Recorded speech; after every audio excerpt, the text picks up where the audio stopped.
What up? Yeah, let's get into it. All right. Man, I've been trying to fix this stream all night, but let's go.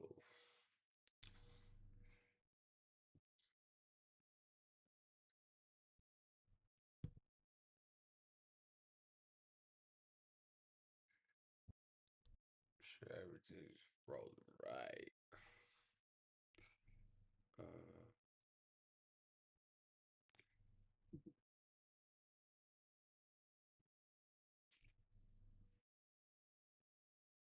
um, yeah. So Pacers, man, can't believe it. They won. Or excuse me. Um, the the Thunder won. I was going for Pacers. That's why I was all clogged in my head. But yeah, I just can't believe that. Make sure this is all sounding right.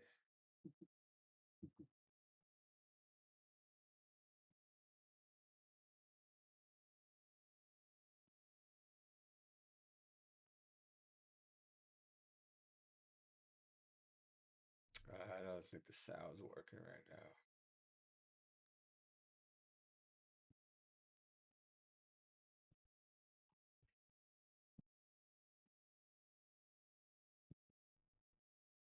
Hold on.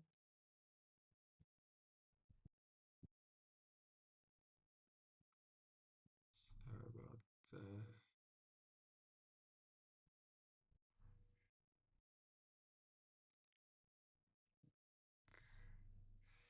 See if y'all can hear me.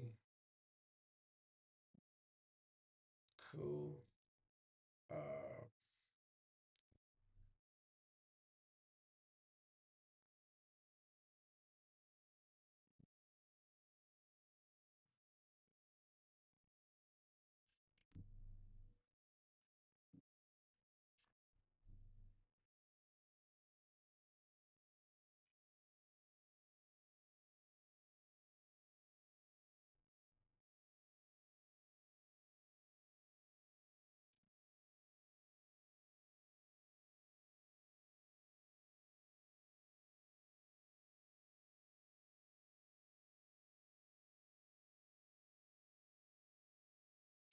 yeah.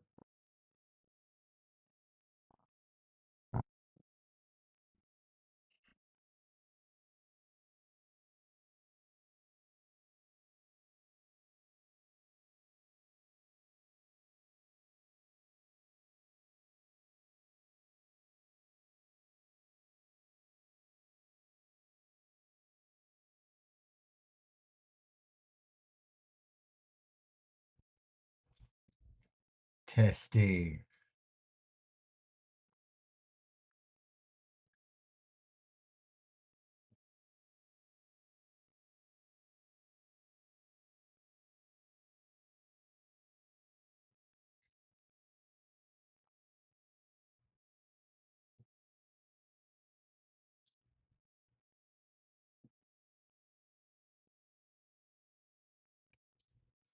Yeah, what the hell?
Hello, hello.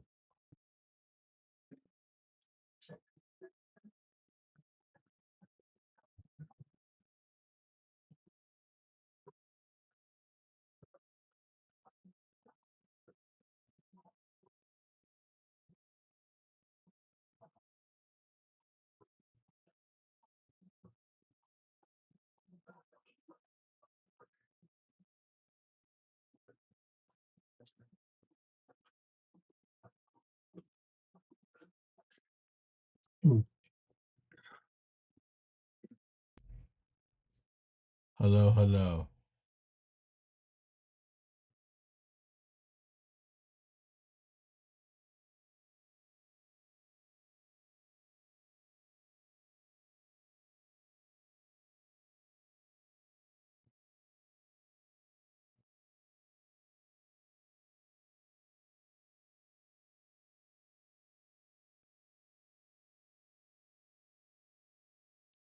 Huh.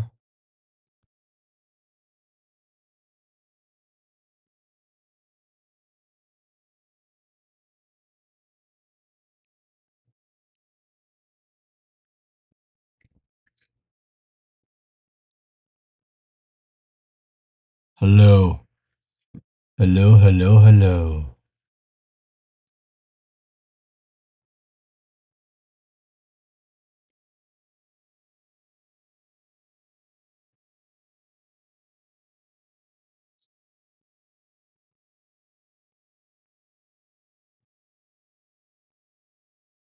This is weird as fuck.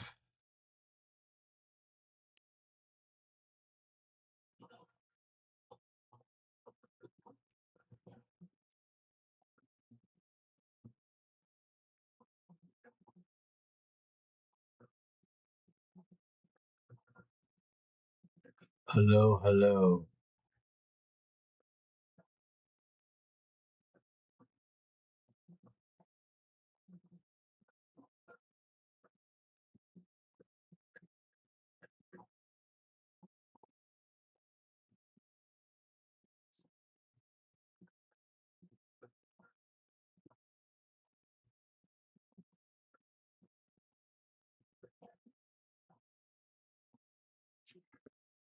Ah.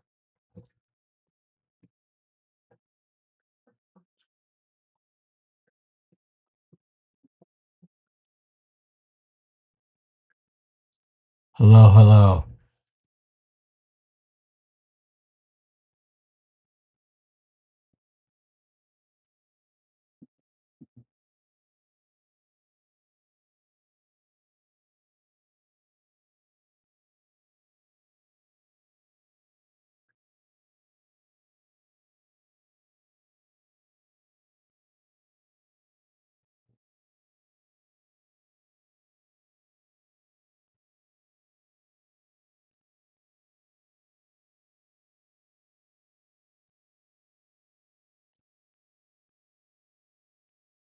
Huh.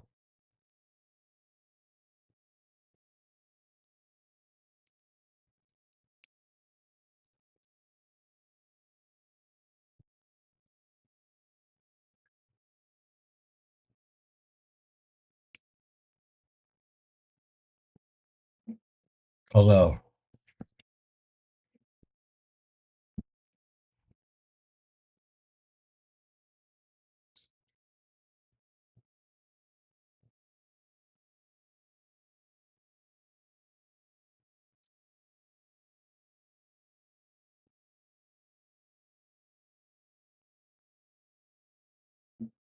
Hello.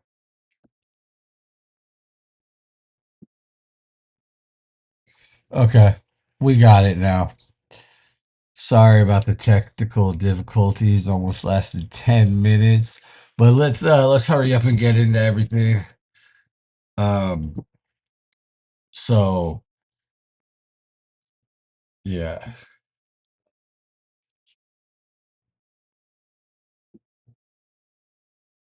Okay. We got it now. Okay.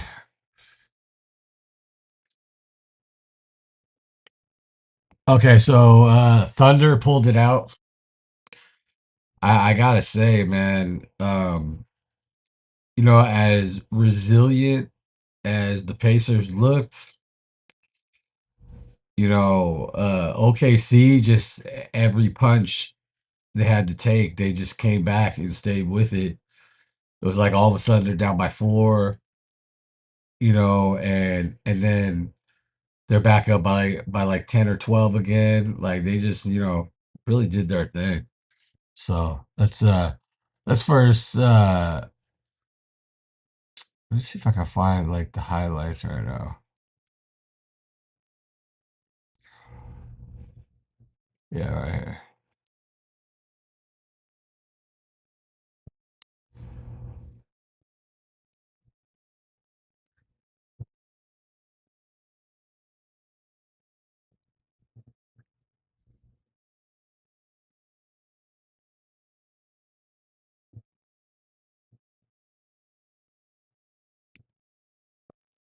Turnover.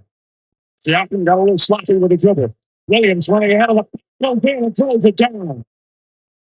And it almost signals that he's ready to shoot. Art shot. For Williams. It's left hand. The pass. Williams. Hard. Gildas Alexander. Art shot. Beautiful. So Williams. Two gorgeous assists from Armstead. Couldn't do anything with it, so they reset. Williams. Beautiful. Taylor Williams with the flush. He's got 8 early points. And then here, gets a little simple cut, finishing up top. Oliver, beautiful pass to Shepard. Shepard stolen by Caruso. Caruso is against the layup. It's good in the foul. And it's their defense again, doing what they do, get out in transition. OKC pushing, George going coast to coast, kicks it out. Jalen Williams puts it up. Get in, three-pointer. And it's a 16-point lead. Williams gets it. Indiana, that's inexcusable. So just a little lean right. He's anticipating him going right. Really good time on the play, too. Give them credit for Oklahoma City. You see Chet lift off. Indiana's defense in this series has been just terrific. Williams lines up a three. It's good. 22 now for Williams. There's no hesitation. He knows that there's a swing, but he's locked in, ready to shoot. Then Williams picks it up. Williams drives a beautiful left hand swoop shot off the glass. He's got 26. He's been the most impressive. 5 seconds. Williams on the drive. Puts up the shot. What a touch from Taylor Williams. Wallace grabs it. SGA the drive. Back out the door. Right side. Jalen Williams in it. That's the shot that I knew. His team only down 6. And the Pacers have another miraculous comeback. Williams gets inside. Such balance after the contact. Jalen Williams downhill. Last 2 games now, 3 games in a row. They've not been able to contain him. I don't know how he gets this off. If he didn't step up like crazy this year. On the draw. Williams to the rack. High off the glass. It's good. He did it again. Game 1 of the conference finals at Madison Square Garden. He can get hot. That's falling away. It's for Jalen Williams. Faces. It don't matter if it's in transition defense. Taking his turn. Little MJ turnaround.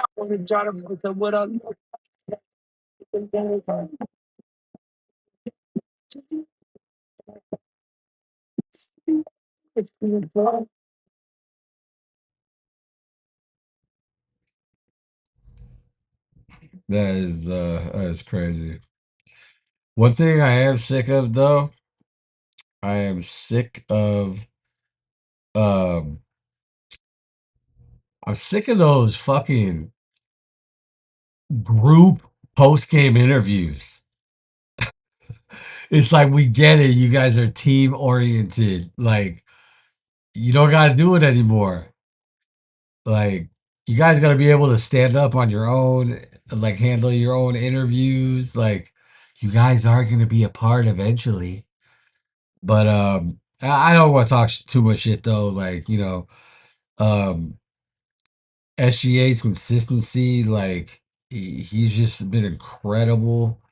Um, like to me in this game, what I saw with SGA is like the shots where you were like, that ain't going in, and he still fucking made it.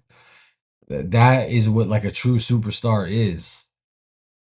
And I honestly, out of all the guys that they say, I think we see why SGA is the superstar and Tyrese Halliburton is just a star right now.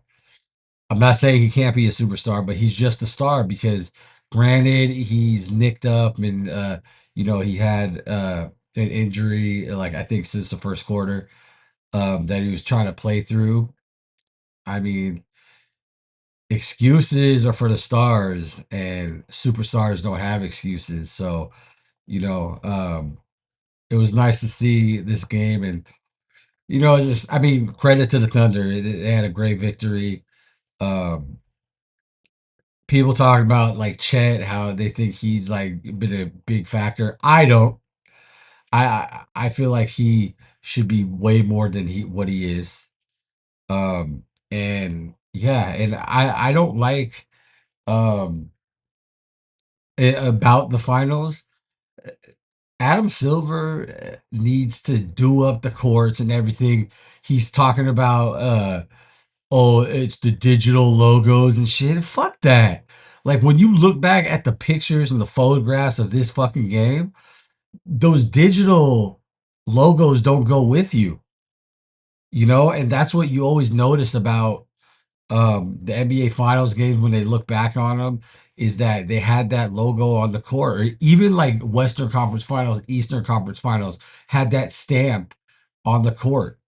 And I know it's so petty, but those are the things that these guys playing in the finals right now grew up watching, as did I. And I think that's really important. And another thing that I don't like, that it's all the things that I'm saying that I don't like right now could be easily repaired. And like I don't like how they have the NBA Finals patch on the jerseys on the back.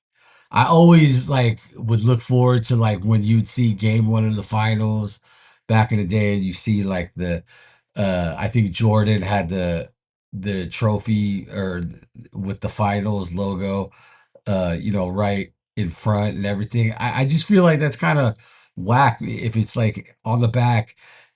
That rhymed. Um, but I think it's really whack too because you know why they're putting it on the back is because they got all the advertisements in the front of the fucking jerseys now. I just kind of think that's fucking stupid. Like for this generation that is like getting really enthralled in basketball in the NBA, you gotta have that shit. It's just it's like what the NBA is made up of, like the cosmetic part of it. Like they need that and they need to get it back, honestly. That's just, my little rant right now. But let's look through some other stuff. Uh,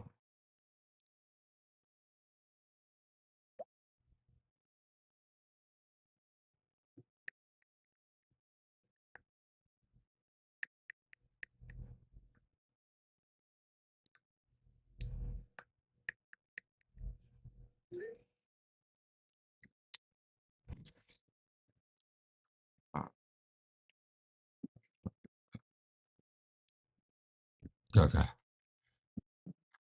Um, let's see.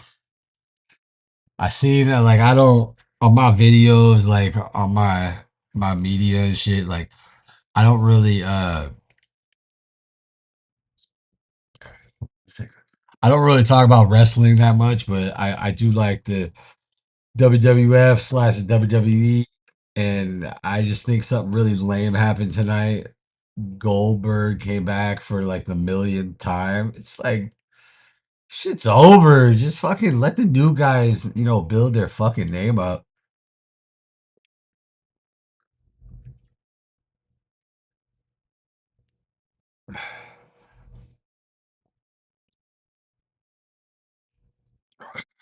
Alright, see what else we got here. Uh, Chet and J Dub talk OKC's Game 5 win. Holmgren is alongside Chet. Thanks for taking a minute.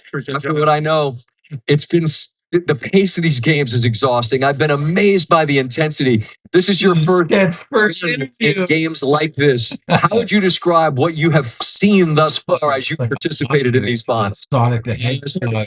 Words, but you're talking about the pace. You really have to kind of put the wind to the side, and you just have to continue to compete. You're going to get winded out there, going up and down like that, having to execute so much on defense. They throw a lot at you every possession.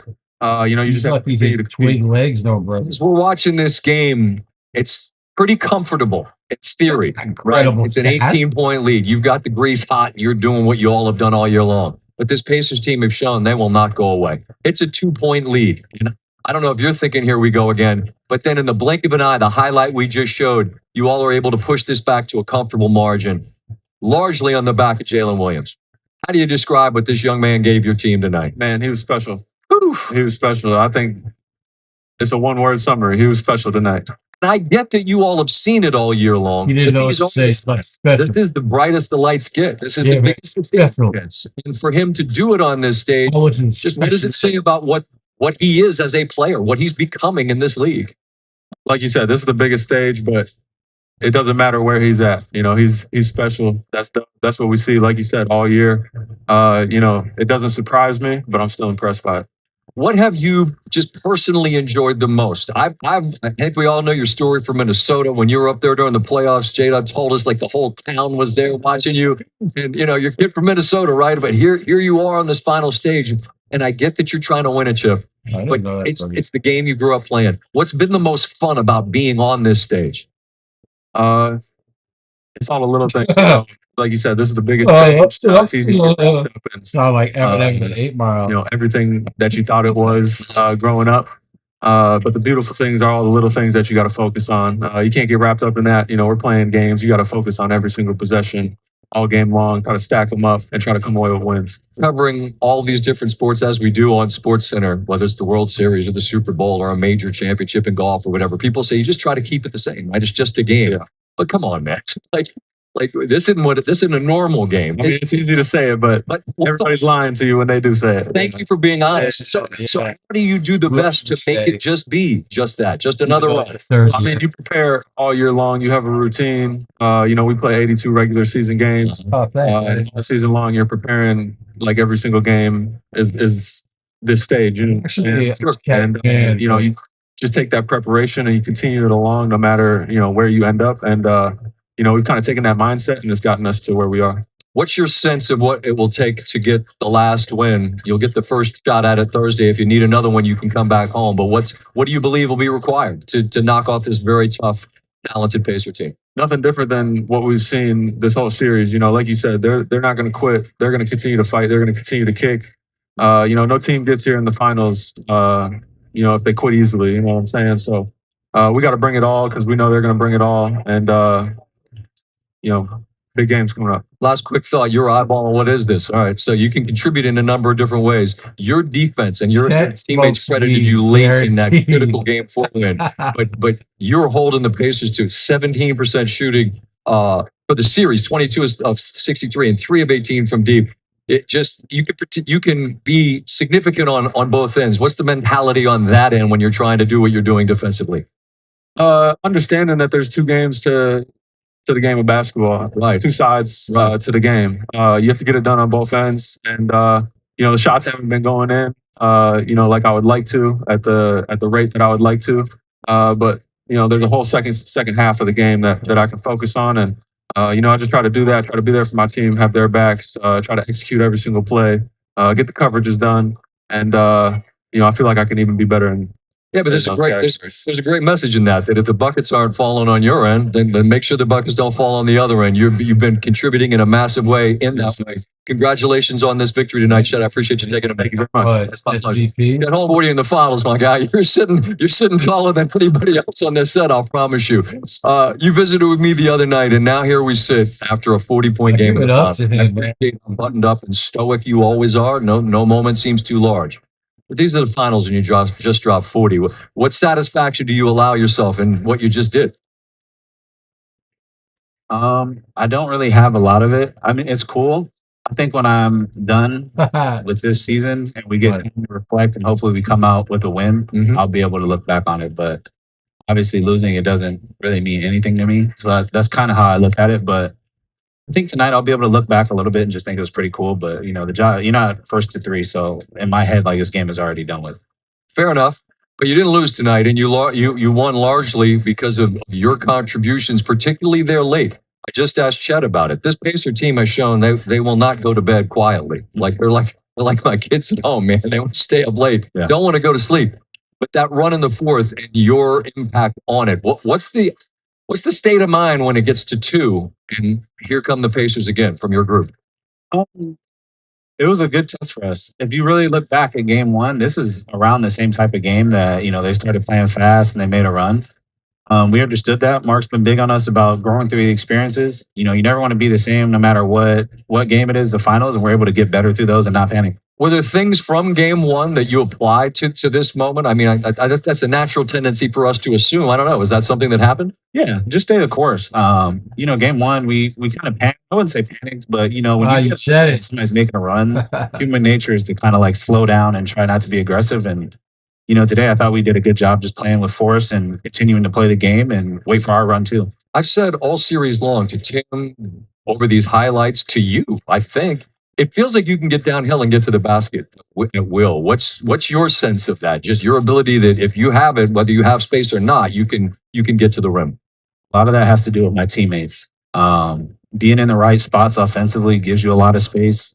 And also when they're hitting shots and they're being aggressive as well, it just opens up the floor. There's this guy people on the floor that they have to worry about. Obviously, one of those is Shea. That gives you a lot of gravity too. And it's about just making the right read. Not every night is going to be, me getting layups and running, but maybe creating an advantage for a teammate and things like that. And that's something that I try to learn every single game I play, regardless of finals or, we're playing in December on the road or something. They say numbers never lie, but like looking at the box the other night, I don't know how you guys won on a night where you only make 3 threes and Shea doesn't have an assist. But tonight you guys doubled up the threes almost immediately. The first quarter, the pace, and the sort of the way the game script followed out for the first half felt like a game that you all have played. Feels like about 80 times this year. Is that a fair read that the way things played out, really from start to finish, was essentially the games that you've played from really October till now? Yeah, for sure. I hate to keep saying like the same thing, but It's okay. just I'll try to ask a question that'll lead to a different answer. yeah, I'll try and give us. That's my job. I think some of it is just like we're just trying to like learn through the game. So we try like to remember a lot of the games you're talking about through the start of the season till now. A lot of those prepare you for moments like this. Mm-hmm. So when you go through stretches where you're not scoring, it's like, all right, let's get some stops. Like there really aren't a lot of foreign moments to us. And when there are, and you look back, you learn from them, and you try and get better every time you play them. The last one's always the most difficult, particularly when the first chance comes in their building where you all have seen what that atmosphere is like. It's very much like this. It's a great moment. What's the sense of what your group will need come Thursday night to try to get your first championship here for your fans in Oklahoma? First off, recovery, for sure. Definitely winning the days in between. We're going to look at film. We're going to figure out different ways that guys can like get treatment and stuff like that. And then from there, just understanding their mindset. Their back's going to be against the wall. They're going to be at home. Like you said, this is the toughest one to get. Mm-hmm. And I don't think we'd like it any other way. You've talked human nature. And I think I admire that because we're all guilty of it to some degree. But you've got one here if you need it, right? Like if push comes to shove, worst case scenario, we'll have another one back home. How do you fight the idea that let's not let it get to that? Let's not have to come back here. As nice as it would be to do it in front of our home fans, let's not have to deal with 48 more minutes after Thursday. Yeah. I think a lot of that goes like anything can happen in a game 7, but we don't really look that far ahead. It's like we have an opportunity to be special for this next game, and that's what we're looking forward to. Like I say, this is going to be the toughest one, just doing it on their floor. And it's just a special opportunity. We have to be great. I get handed these things. I'm always interested in what they are. I'll read them with it's a second career 40-point game. That's a pretty good time to get it. Nice. And, first Thunder player to score 25 in 3 straight finals games since Kevin Durant. Decent company to be keeping. Nice. Shout out, KD. You having fun? I am. Okay.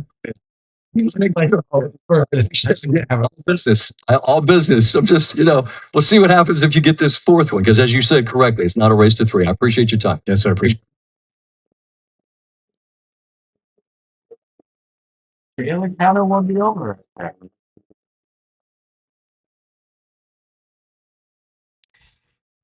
What else you got?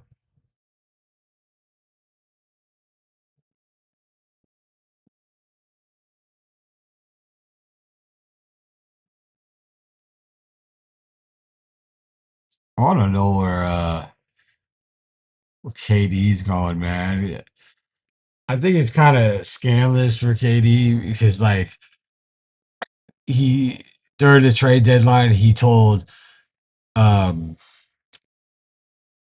he told the Suns that he has no desire to get traded to the Golden State Warriors, and then today or a couple of days ago, he told the Suns that he has no desire to play in Minnesota, which was one of the places that was on the table for him to get traded to. It's like, what, you're gonna go to your options now is to go to what, San Antonio? You're not fucking going there. What do you got? Are you gonna play with Wemby and I think Chris Paul's a free agent, but they got a lot of young stars there. Let them have their own bullshit. Stop fucking hopping. Like, and then who else? I think I could a fit I could see is Miami. Like, you go back to the East. You could probably run the East. You probably would have to just get through, like Cleveland and Indiana. Um, but what was and they're kind of nicking the Knicks don't want to go after him now, and then Houston, it doesn't seem like they're gonna go after him. So I don't know. It's kind of all fucking crumbling in everybody's faces right now. But all right, let's see. Let's see. Did I watch this already? Stephen A. talking about Game 5. As we welcome you back here to Paycom Center, where we just saw, I believe, Jalen Williams truly arrive and announce himself. Stephen A. This is the second career point. Couldn't have come at Real high in the postseason for him. He was absolutely spectacular. He was getting to the basket at will. His jumper was flowing. He was aggressive. He was looking for a shot all night long. He was the number one option. Jake Gilgeous-Alexander helped him out. Wiggins and Wallace came off the bench in the first half, helped him out. And they were also helped by one of the most horrific performances we have seen from a starting point guard in an NBA final. That was bad in terms of Halliburton. He's hurt. That's what they said. We're going to go with that. But he was an absolute non-factor on the offensive side of the ball for the Indiana Pacers. The collaboration of all of those things coming together is why Game 6 will be taking place in Indianapolis with the Pacers on the brink of elimination. 0 for 6 from Tyrese Halliburton in this one. And I think Doris put it perfectly, Perk. I don't know that there's a bigger storyline going into this Game 6 than the health of that leg.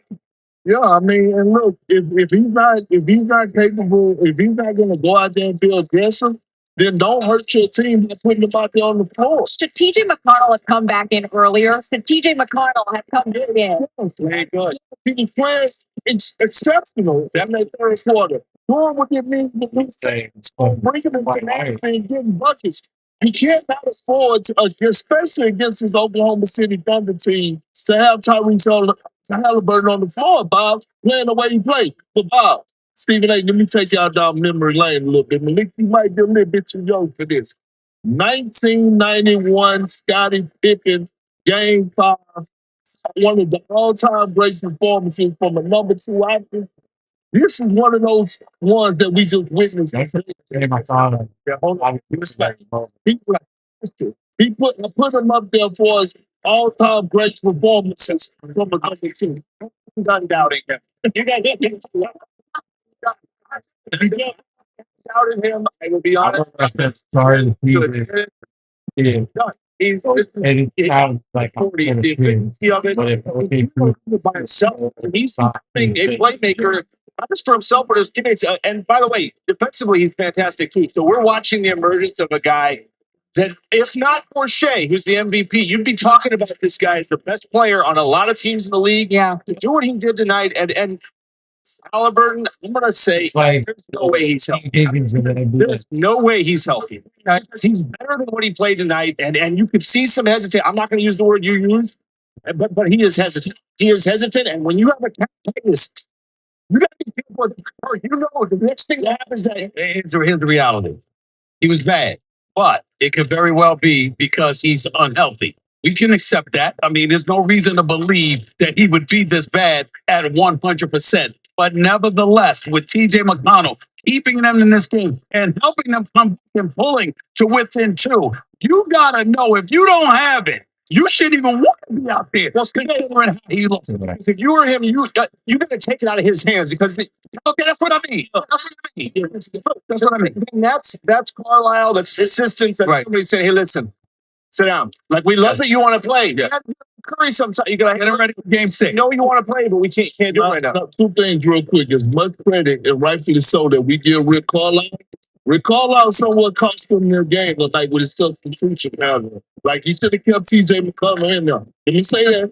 Second of all, let's give Chet Holmgren some more credit. What he did defensively, putting on the credit was huge. Blocking, cultured every single shot that came in the paint. You know what's amazing? What was it, a 3-point game in the fourth quarter? I was going to say there was a point that this felt like it had some remnants of game 1 written on it. Maybe if Tyrese Halliburton had been healthy, that is where the Oklahoma City Thunder, they stepped up in a different way. It didn't seem like they were taking it for granted. RIP to my 5-0 streak or 4-0 streak. It was a good one while it lasted, but that was the moment where I said, "Okay, there has something here." God damn. Thunder, that's when they really put their foot on the gas in a way that I think shows how much they matured. Well, to me, that's where you go back to Jalen Williams, because this brother just had the ball in his hands. And remember, you're giving it to him. He's your point forward. You want him to face the first line of defense because they could in game 3. And if you look at it from that standpoint, and Jalen Williams takes the ball in his hands, he's essentially jump starting the offense, but was keeping the ball for himself, keeping the rock, because he knew he was feeling it. He was in flow, he was in rhythm, he was being aggressive, he was taking over, and he didn't have an answer for it at all. Bob, what did we say the magic number was again for Indiana? Just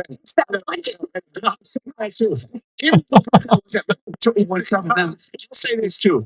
22 turnovers. You can't do it again. Right. So 22 turnovers to the Pacers. Yeah. See that in the 6 turnovers. 3 number 4. Can't do it. And if anyone wants to extend this, for us to come back here for game 7, they got to take care of the ball, and Halliburton has to miraculously get better in 3 days. And I have to agree with y'all. J Dub, every single time the Pacers was making a run, they cut it to 2. He did an outstanding job of getting to the free throw line. He got to the free throw line 12 attempts tonight. He was fantastic. Like all time great. He was the best player in the game.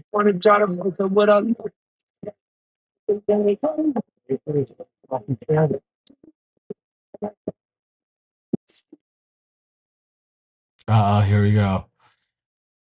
Halliburton press conference. All right, let's start first row all the way to the left. McCaffrey. JP. Tyrese Rick said there was a discussion at halftime about whether you should keep going or not, and that you insisted on playing, even though you're obviously laboring. What went into that decision, and how can you explain kind of how limited you were up there? I mean, it's gonna be a finals. It's the finals, man. I've worked my whole life to be here, and I want to be out there to compete. Help my teammates any way I can. I was not great tonight by any means, but it's not really a thought of mine to not play here. If I can, walk, then I want to play. So, they understand that, and is what it is, and got to be ready to go for Game 6. First row on the right, Jamal. How did you try to affect even being limited? How did you try to affect the game in the second half? And then you guys got it down to 2 in the third or fourth quarter there. Just what do you think got away from you after that? Yeah, just trying to keep pacing the game, impact whatever way I can. Just, trying to get P the ball in the right spot, trying to get guys the ball in the right spots if I can. And then as far as what happened there, we got to watch film to see it. We feel like we did a good job in the second half of, putting pace in the game and, really getting out and running. We thought we did a better job of that in the second half. But we really got to cut down on those turnovers. The turnovers are really killing us right now, especially in that first half. So we know we can be better there. We got to be ready to go for Game 6. First row. Scott Agnes, Fieldhouse Files. Tyrese, first of all, do you believe this is kind of a continuation of that injury you had at Game 2 that we saw? And then secondly, what about those turnovers stood out? What were they doing that made things awfully difficult? Yeah, I mean, it's the same area, so, I don't know if they're related, but yeah, it's the same area. As far as, the turnovers, again, that's the thing you really got to watch film on. I feel like some of them were self inflicted. Obviously, they're a great defensive team. They really swarm the ball, but we got to do a better job taking care of the ball. All three of our losses in this series have turnovers have been a big reason why. So, watch the film, see if we can get better.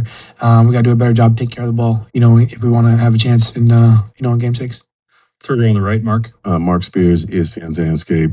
Beginning of the whole finals, you spoke on the history of the franchise, generations of people, ticket wise, how it's gone through families, just the pride of the city with this team. When you think about that, going into a game like that, knowing that this franchise has not won an NBA championship in its history, does that bring motivation? Does it bring pressure? Combination of both? Do you even think about that when you go home and you walk into that crowd? Here's what the fucking Yeah, I question mean, is. thought is if you lose, the season's over. So our backs are against the wall. We take pride in playing at home in front of our fans, and our fans are amazing. So we know they're going to come out with a ton of energy. In Game 6. So we're going to have to be able to respond, be better, In the morning. and look forward to the challenge. We got to take this a day at a time. Our backs are against the wall. I mean, you got to look at Game 6 like it's a Game 7. Losing is if you lose, your season's over. So we got to go in and take care of business. Just approach the game the right way. See if we can get better in film and be ready to compete. Have you felt the weight of the city at all in their dreams of having this? Yeah, I mean, I think that our city, our fans are, as hungry for this as we are as players, and that's a lot of fun. Competing and playing at the highest level is a lot of fun. We have fun, with this challenge, and nobody said this was going to be easy, so we got to be ready to go for Game 6. First row middle. Just, I guess, kind of keeping going on this point. You guys have talked a lot about all the comebacks you've had in this season, not only in this playoffs, but before that. I mean, how much does all that kind of give you guys muscle memory for a situation like this when you are facing elimination? Yeah, I mean, we've had our backs against the wall many times over the last 2 years. Had to figure out different ways to win. So, the way that this year has gone, nobody said that this was going to be sweet.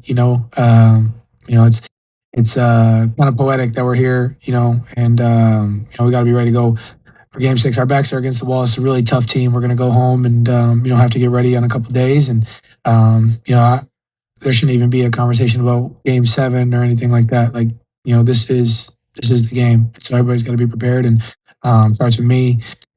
Uh, we all got to be better. That's just point blank. Period. First row on the right. Ty, this is the first time I feel like I've seen you guys in this playoffs get sped up by defense. Did you feel that way? And in what ways do you feel like that contributed to your turnovers? Yeah, I think it's a good point. I think we just got to be better. Got to. Oh, that was easy. See where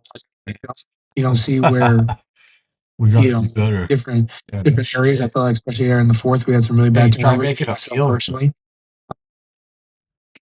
Fuck.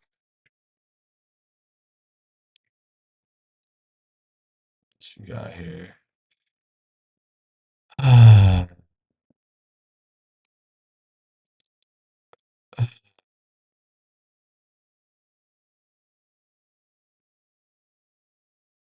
Is that a shirt? No, it's a shirt.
See what this guy's gonna say. Scots would do bits where they'd be like reading a news, like on a beach chair, reading a newspaper during the away teams. That's right. All of it. Let's do These guys, yeah. It's like the WWE. The whole thing is the ring entrances. Let's lean into that a little bit. Last thing, do you have any takes on the logo on the court? I'm sure your listeners, while we're here, do you want the final Just talking about that. Because you've done so many in-depth pieces about court design. This was a I'll tell you. controversy. I'll tell you where we're headed. I don't know how many years until it's going to be headed there. Where all the courts are going to be like the LED courts from the All-Star game a couple years ago, where you can do whatever the hell you want to the court, and it's all whatever that is. I like the final script.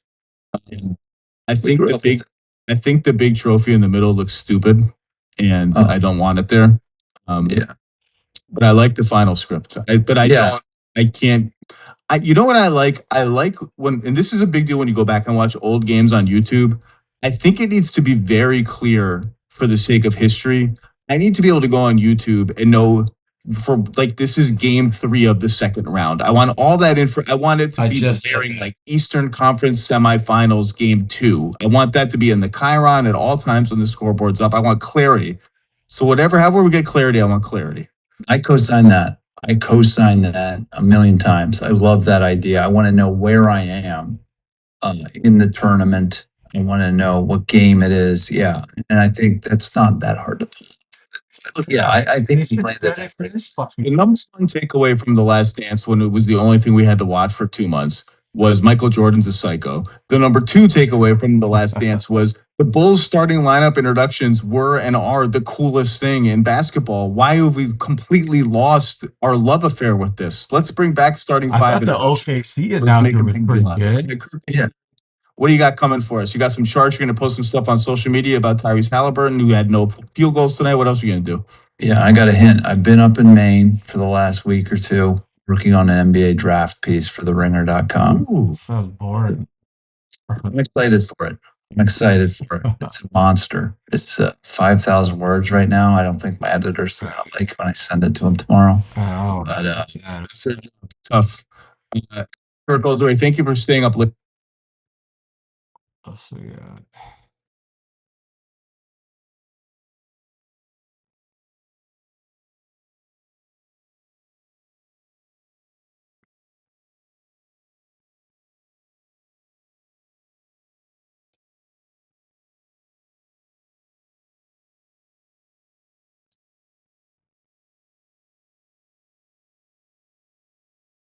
There we go, nightcap. Why is this so low on my shit? I thought Dwight was going to double with last night. They tried to talk the game. I just want to go like this. Talking because I think Dwight is so polarizing, and you look at him in stature, he's so big and strong. And to my understanding, they say he was talking a lot of junk in Las Vegas at the combine. Talking about he was gonna come in and destroy the league and kill this, that, and the third. So I guess some dudes took offense to it. They thought it was off the hook. Boy, hey, that was WWE right there. Oh my goodness. His fucking hair is everything was borderline in the game. That game was so long. It was borderline. But the competitive edge, it was there. Tell me I'm lying.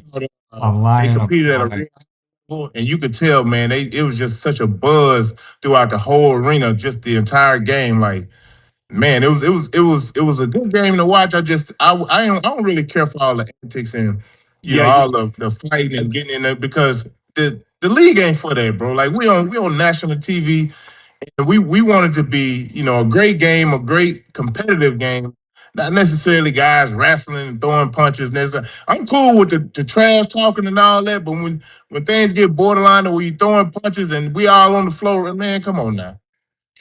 Do you think some of the antics went over the line? Yeah. Yeah, I think I think due to it's trash talking, beat your fucking. I think both teams kind of lost their emotions, throughout the game. Every time we got forward, you seen guys in each other's face. Shit, they were down their head button. You know what I mean? I'm saying, hey, but it's just two teams that were competitive and just trying to impose their will on each other, and I just felt things kind of got a little out of hand. You think Lance and Dwight was serious? Yeah. I think in the midst of that game, in between the lines, they really had a real feud with each other. Uh, and you can tell everything was so physical, man. Like, let me tell y'all something. Chat, y'all understand this, man. The Big Three is probably the most physical basketball that I've been a part of. Yeah. Like, it's six guys out there, so you only got two other teammates who can help you. A lot of stuff is borderline. The refs let you get away with a lot. It's far more physical than the NBA or any other, basketball league that I've ever played in. So I definitely give it that. Because I'm gonna tell you, I ain't gonna lie, I felt like I got into a fight with 10 men when I woke up on Sunday. I was like, yeah. Like it's real business. It's a lot of bumping, grind, bruising. Like it's tough, man, but it's fun at the same time. We all Shout out to Ice. You ain't gonna fall for Lance antics, are you? Nah. I'm way too intact for that. And then plus on top of that, man, when you got a lot of game, you got to deal. You ain't got to do all that talking. Nah. He's trying to take you out your game. Nah, yeah. See, and I think Dwight, what he has to understand is, it takes a while to kind of really understand the 3-on-3 game. Right. But just like the late great Bill Russell said, man, this game is about buckets. You got to be able to score the basketball. Right. Period, point blank. We going to 50. This ain't a time restraint. Like, it ain't 10 minutes on the clock and you trying to hold the lead. The hardest part of 3-on-3, especially in the Big Three, is when you reach 40 points and you try to close the team out to get 50 because guys start to get a little tight. It ain't them little comfortable shots you was taking early and making, they ain't dropping no more because we done got in them legs. Now you're a little tired. You know what I mean? And you're able to get away with a little more as far as physicality and kind of rapping. So it's a lot tougher than what people think. Because you got to get to 50, but you got to win by 2, right? You got to win by 2. Oh, man, I didn't know. Let me ask you a question, Joe. What's the secret to dealing with a trash talker? Because I'm sure there are a lot of guys in the NBA that talk about Fucker, whatever the case whatever the case may be. How do you deal with that? How do you compartmentalize what Joe has to do, and while all these guys are chirping or the bench is like off shot or whatever, chirping? How do you deal with that? You got to go at their heads. You can't sit back and let them. You can't sit back and let them chirp or let them be the aggressive offensively. Man, you got to take it to them. You know what I mean? Just like anything, you got a guy who's being aggressive. Man, you got to take it to him, bro. This what type of game it's gonna be. Okay, let's go. Let's do it. Yeah. Were there a lot of trash talking in your game on Saturday? It was a lot. Yeah, it was some trash talking, but it was mainly just good competition. You know what I mean? It wasn't like nothing overly, but you can see guys kind of get revved up after they score, after they make a big play, which is pretty typical. You know what I mean? But you just keep it moving. But in the Big Three, it's not make it take it, is it? Nah, it ain't make it take it. It ain't make it take it. So, Joe, that's the way we used to play 1-on-1, make it take it. Yeah, right. Yeah, you don't even want them to get the ball back. Hey, exactly. If it was make it take it, you probably see a lot more lopsided games. You know what I mean? Well, absolutely. Because that's the whole thing. That's why you got to shoot for it. Nah, give me the ball. Nah, we shoot for it. Right. Yeah, back in the day when we played, especially one-on-ones, hey, it's make it take it. 21, yeah, I hope y'all probably ain't gonna even touch the ball. Oh, yeah. I love 21 because it was every man for himself. I like Shannon the fact that he's still able to do this, but look at it different. Boy, you better hit that look like her. Because you were not gonna get nothing easy. No, sir. Hey, look, and then at 21, you can't really call fouls. So when you got 18, 19, you trying to go for the winning bucket, they be fouling everything. Oh no, there ain't no foul. You got exactly. Joe, do you think it was like when you first got into the league, were there more trash talking when you first got into the league or when you was leaving it? When I first got in. See, when I first got in, came in 01, so that's kind of, right after the 90s, so you still got a lot of those guys. Oh, you got KG? You got KG, Gary Payton. Gary Payton talked to the refs, and he, man, like they owed him money. You hear me talking about, after some of the stuff I heard GP say to refs, man, I can't even believe he didn't get texts. Like, you know what I'm saying? It was like casual conversation. I was like, wow, like anybody else, they gonna tee you up quick. So you had certain guys who just had that reputation, and the refs knew it, they respected. It's almost kind of like Draymond. Draymond get away with a lot. He gets away with far more than what they catch him with. You know what I mean? Yeah. So, And Draymond, he like, let me go and get it out because I know they don't want to throw me out the game. So they're gonna be real. They're gonna give me a long leash before they throw me out the game. So I'm gonna push it right up to the. I'm gonna push it up to the limit. Right. And if I'm doing it every game, you ain't calling it every game. You ain't gonna call it every game. So they get him every now and then, but for the most part, he get away with a lot. Boy, y'all got a. Ooh, that's gonna be a good one. Hey, Beasley. Beasley gonna be going at you, Joe. Oh yeah, I'm gonna be going right back. Well, I don't know what y'all think this is. Yeah. See, the thing is, people say, and Beasley is a hell of a player, man. It's like, but at the same time, you got to make him work defensively. You can't let him seem just be comfortable. You know what I mean? Right. Oh yeah, it's gonna be a damn good game. Weird right now. Shit, he be saying. That thing coming. CBS, y'all better tune in.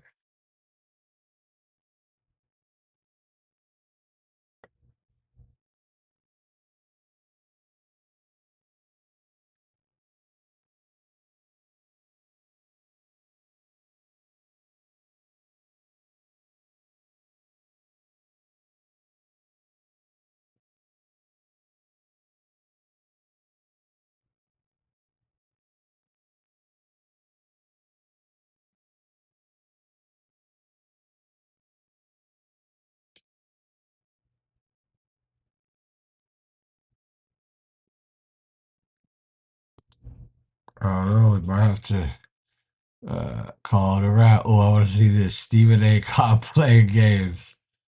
And then during that fourth quarter, I think we all saw what happened. Everyone on the Pacers bench is looking around like it's sunshine and rainbows around here. This is going to be fun when we start having a parade. And then 31-17 OKC in the fourth. They blow a lead. All of a sudden it's 2-2. We're going back to Oklahoma City. You're saying less parade thinking. That cool parade thought turned into, oh my God, my off season's 2 months shorter now. You said the parade thinking was like Kool-Aid drinking. Everybody's a little bit too misguided on what the reality of the situation was. Is that what you're saying? Yeah, exactly. I need more players thinking about, actually scoring baskets and thinking about, parades and solitaire. Okay, I need to be thinking of 3-point shots going in the hoop from Aaron East. Solitaire's a good game. You can move that parade. Yeah. You can bubble tap at the end.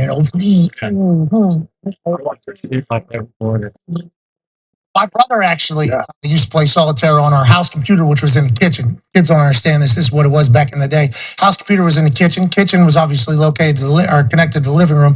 Living room connected to the small closet, then my bedroom. Okay, so my brother was 2 rooms away, but basically 1 short hallway away. He was playing solitaire at night. And he's happy. Oh, yeah. He's tapping. He must have a world speed record on solitaire. I mean, I could hear that mouse clicking. As he was dragging those games fly. Jason McAfee would get through a solitaire hand faster than anybody on earth whenever he was about 17, maybe 18 years old. Every click in my bedroom as I was trying to fall asleep. And whenever I saw, I didn't even know you could play it on your phone. No idea. I didn't even think about that. I got GTA on my phone. Mm-hmm. I'm playing GTA on my phone, running around, driving cars and stuff. Mm-hmm. Maybe some other stuff happening. Sure, yeah, there's a chance. You think Jay could finish a whole solitaire game in a 30-second timeout too? I think Jason McAfee could. That's what I'm saying. I don't think everybody. I think a lot of this generation maybe had no idea that game still exists. I mean, maybe. I don't know. Play a lot of cards. But the fact that he's still committed to the game, I respect it. Yeah. You don't think he's doing research? He's definitely doing research. Yeah. Has to. Who, Jay? No, not Jay. We're talking about Stephen J. Smith. I appreciated Stephen A. I called him out. He didn't, there was no anger. He's like, yeah, that's how it is. Yeah. I'm with Kendrick Perkins and Stephen A. Mm-hmm. Just a bunch of those two. I like that. These are good things, not bad things, as they roll. Those two paid at least $250,000 for those tickets. So much money for those tickets. So much money. There had to be $250,000. Well, they just found a Samsonite briefcase with a bunch of money in it. Yeah. Samsonite. The thought of them then, okay, we got $4 million in tickets. What do we do now? We got to make a statement. It's a good statement. They had some good ideas.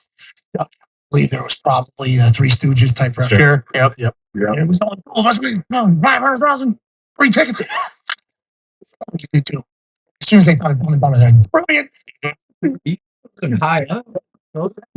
They look magnificent. I mean, this is genius. And Perk and Stephen A., to their credit, kept rolling. Yeah. Kept rolling with the punches. I enjoy that.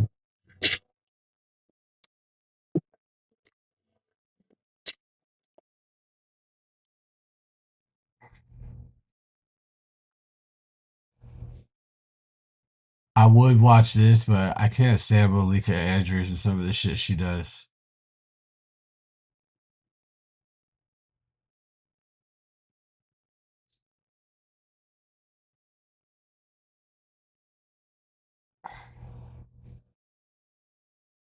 I was just like looking to see if I should watch the Stephen A. Scott Van Pelt thing, but it just said worst finals performance of all time by Halliburton. And it's just like, come on, bro.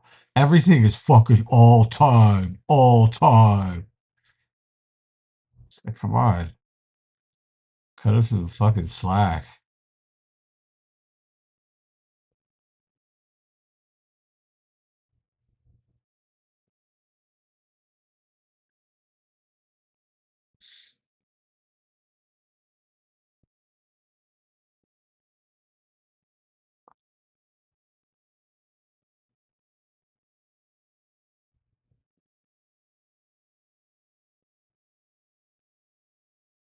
Oh no, this might be a fucking wrap.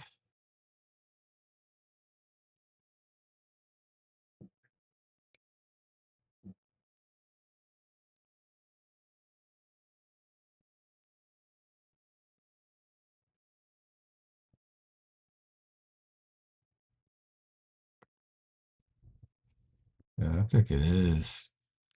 Well, it's your boy, the Sports Junkie. Thanks for tuning in with me. And that is it for tonight. Try to come live more often. Kind of did live this weekend, and usually after 9 o'clock, I'll try to hit up live and engage with everybody. But thanks for tuning in, and we'll see you later.